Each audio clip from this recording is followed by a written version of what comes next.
Ciao ragazzi e benvenuti in questa nuova puntata del mio canale, e qui è Alessio che vi parla.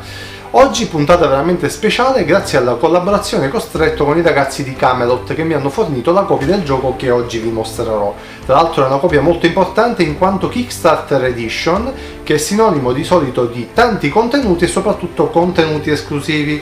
Ma senza perderci in troppe chiacchiere, oggi ho il piacere di unboxare per voi la seconda edizione Kickstarter di Barbarian The Invasion.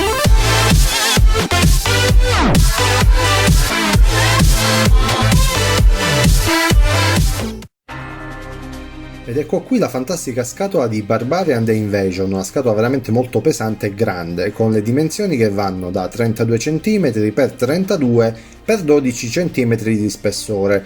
Questo che troviamo davanti è un bellissimo artwork con la scritta Barbarian in versione foil. È una scritta molto particolare che vi faccio vedere così come riflette la luce ed è molto luminosa.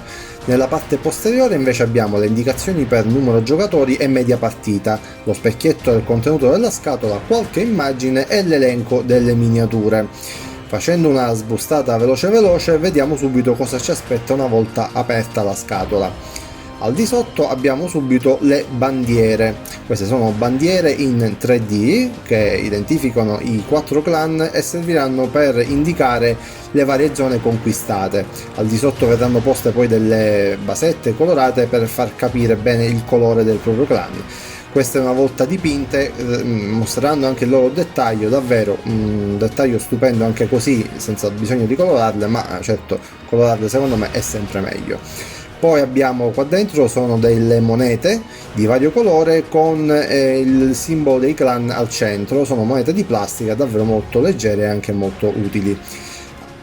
Poi abbiamo i primi due componenti che formeranno il vulcano, che è la meccanica principale di questo gioco. Queste ruoteranno su loro stesse, questa invece è la base appunto del vulcano.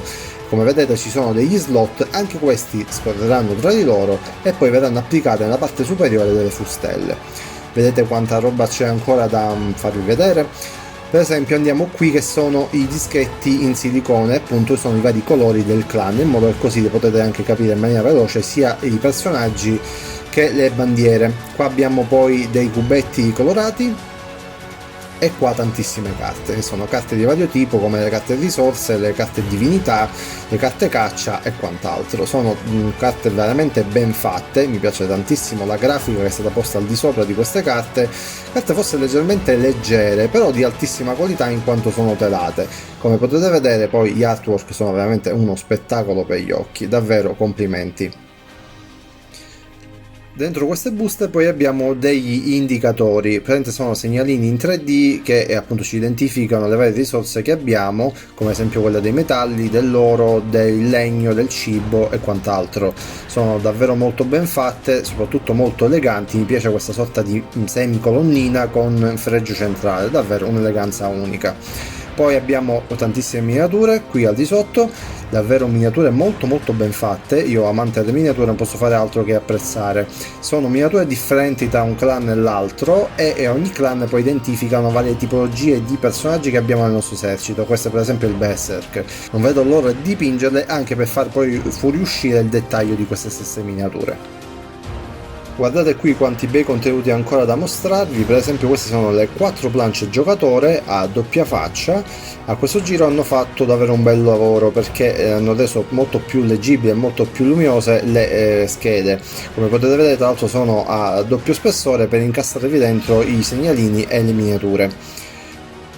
Poi abbiamo qui alcune fustelle di alcuni gettoni e componenti del gioco.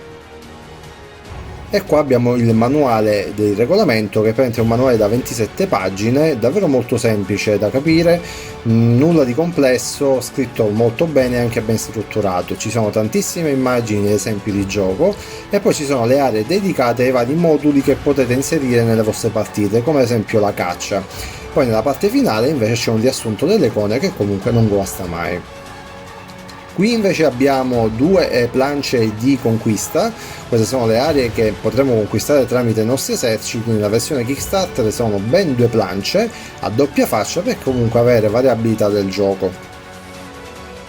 Questo qui invece è il tabellone centrale, davvero molto grande, è stato anche questo ritoccato nella seconda edizione per essere molto più leggibile e molto più chiaro. È un'area di gioco molto importante in cui verrà applicato il vulcano, dove appunto sarà la meccanica principale del gioco, alcune carte e soprattutto i segnalini dei vari giocatori, elemento molto importante perché toglie alcuni limiti alle azioni che un clan può effettuare. E nella parte finale c'è la fustelle con le varie icone del vulcano. Infatti queste qui verranno poi smontate e applicate al di sopra della struttura che vi ho mostrato poco fa del vulcano, che è questa qui. Una volta messa al di sopra abbiamo proprio il motore del gioco, che questa è la parte fondamentale appunto della partita, dove ci sono varie icone che identificano le azioni che ogni esercito potrà fare. E per concludere una piccola panoramica del contenuto della scatola di Barbarians The Invasion. Miniature splendidamente scolpite, carte illustrate in maniera magnifica, tantissimi moduli che danno variabilità al gioco, davvero un ottimo colpo per la Tabula Games, complimenti. Avete visto quanta roba c'era all'interno di questa scatolona di Barbarian The Invasion? Davvero tanti contenuti. Ho trovato difficoltà a metterli tutti sul tavolo, ma d'altra parte non mi aspettavo nulla di meno, è pur sempre una Kickstarter Edition che di solito mostra molto i muscoli quando parliamo di queste edizioni. Un gioco davvero molto bello che si suddivide in varie fasi, è un gestionale raccolta risorse per poter poi implementare la propria forza, aumentare la propria forza per andare a conquistare vari territori, ognuno col proprio clan, miniature che identificano le varie tipologie di guerrieri che ci sono nel vostro esercito, un gioco che dà il meglio di sé anche dal punto di vista visivo, perché ci sono bellissime grafiche per le carte, plancia di gioco decoratissima, poi il vulcano che è una meccanica che veramente a me fa impazzire, un vulcano che ruotando le sue posizioni permette a diversi giocatori di poter mettere le proprie miniature che poi sono proprio le azioni che si faranno durante la partita. Il vulcano alla fin fine non fa altro che raccogliere tutte le azioni che si possono fare in partita, una volta messa la miniatura là sopra uno si dedicherà a quell'azione. Un gioco davvero molto stratificato che ha tantissimi contenuti nella versione Kickstarter perché vi fornisce altre planche di gioco, altre zone da andare a conquistare, altre modalità e soprattutto anche la modalità singolo giocatore e caccia, che comunque sono delle aggiunte molto gradite. Poi ci sono il dettaglio delle miniature veramente spettacolare, io amante della pittura di miniature non posso fare altro che mettere un pollice su per quanto riguarda la bellezza e il dettaglio di queste.